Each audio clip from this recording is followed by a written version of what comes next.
What is up, DCS crew? It's Carlos back at it again today with a knife review, and this one's going to be a pretty quick one, I'm hoping, because this is an older knife that I finally have a chance to go ahead and check out. It is from Civivi. This is the Odium. This is a black G10 handle with gray liners and stonewashed D2 blade. After I unbox this and show you what the knife actually is, I'll go ahead and say my piece about it, probably give you some dimensions and compare it to some other knives, but I'll tell you why this is probably going to be a quick review. So stay tuned. After the intro, we'll get right to it.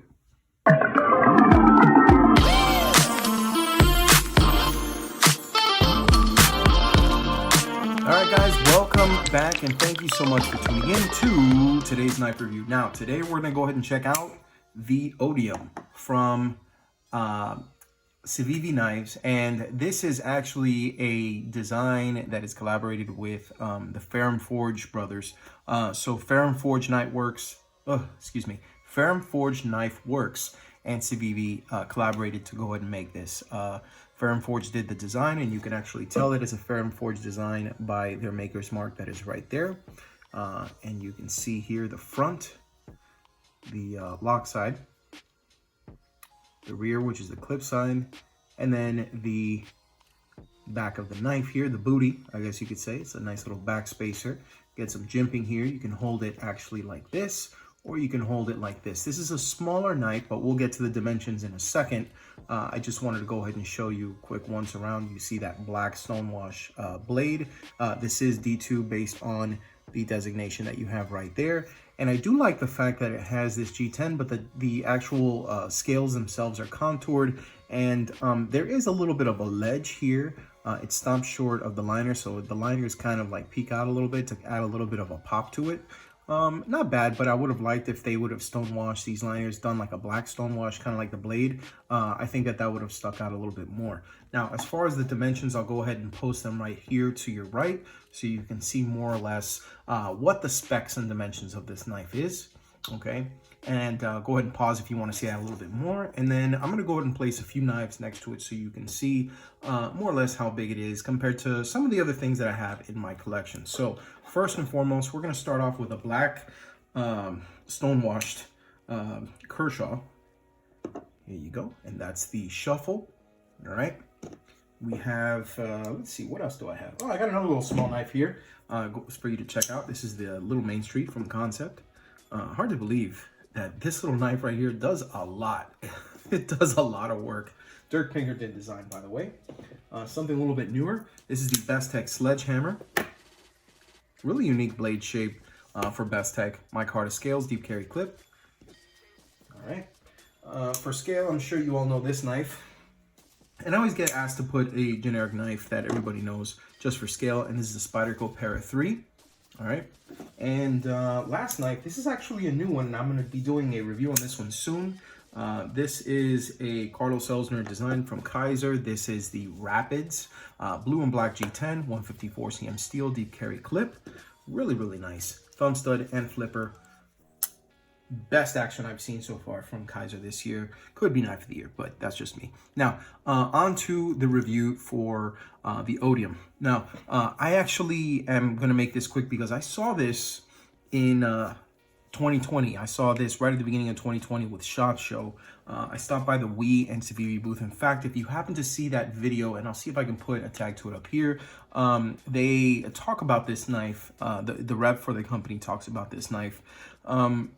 It's really nice. It's actually a pretty cool design. I actually like it a lot, but there's one glaring detail that I am going to go ahead and start saying from now on, because I think, you know, being that it's 2021 and we're getting into 2022 with a lot of these companies from Asia, I'll say, using different stainless steels now, I think that it's getting to the point where, you know, D2 is just getting out, you know, it's getting outdated, guys.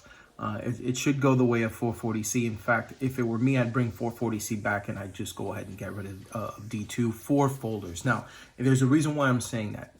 D2 steel isn't a bad steel. It's a semi-stainless steel, and it works really well, especially for people who want a knife with a blade that lasts, but they don't have the means to be able to sharpen it well. But with the advent of a lot of different sharpeners, like say like the new Work Sharp sharpener that looks akin to maybe like a KME. And if you don't know what a KME is, it looks a lot like this. This is actually mine. I have it set up. You get it for 50 bucks. It's going to cost you less than what the Spyderco Sharp Maker is going to cost you. And I actually have one of those as well that I freaking love and I use. You know, with the advent of that, there's a lot of other steels that you can use and sharpen and just maintain and even reprofile the edges of. And D2 is typically one of those that, you know, it's cheap, it lasts for a while, but it's not going to hold up corrosion wise compared to, say, 154 cm, you know, 9CR18 MOV, 10CR15 CO MOV, which is on like the newer Civivi knives and their Damascus knives. It's kind of, it still has its place in folders with some companies, and then it still does have its place with fixed blades, but I just don't think that it has its place anymore with a company that comes out with quality knives like Civivi. I think that they should reintroduce knives like these with a new variant of blade steel. I think the 9CR version would be cool. I think a 154 cm version would be great. I just think that there's a lot of potential for this kind of knife. Now, if I had another gripe, I did mention about the liners, and I do see that it does have the thumb hole. I'm not the biggest fan of it. It's not that accessible with my thumbs, and I can kind of use my finger to open it. But if you notice, when I do that, there's always a little bit that of my fingernail that kind of rubs off here because the detent on this is pretty stiff. So what you're really going to want to do is use the flipper, okay? And it flips great. The action is great. It's on bearings. And it does have a deep carry clip that is able to be put on both the left and right hand.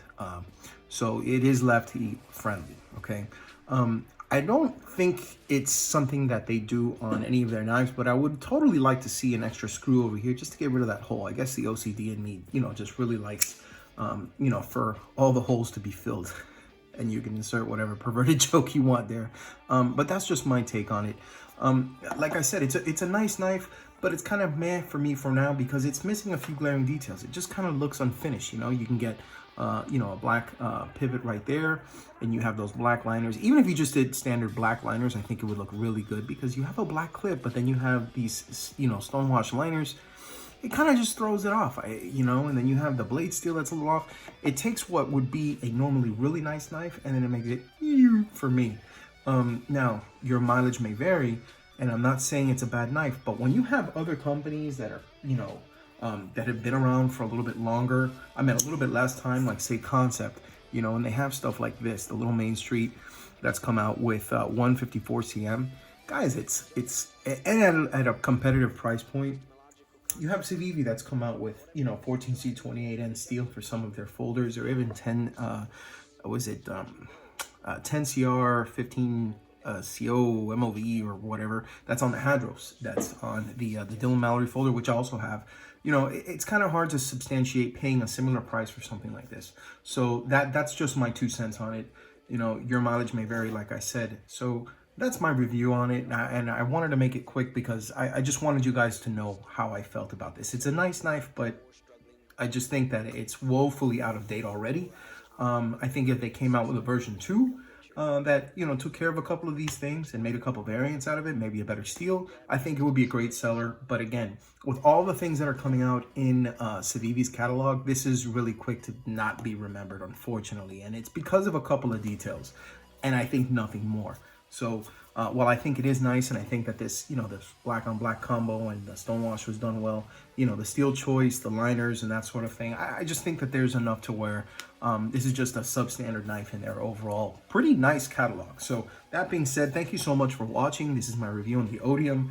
And if you have any questions, feel free to go ahead and hit me up on Instagram at Daily Carry Solutions or email me at dailycarrysolutions@gmail.com. Go ahead and check out some of these videos below. If you have any more questions, feel free to go ahead and leave it in the comments. And just remember, guys, if you EDC, whether it's the Odium or any of the knives I showed you, or maybe some knives I haven't, if you EDC, think of DCS. I'll see you guys next time.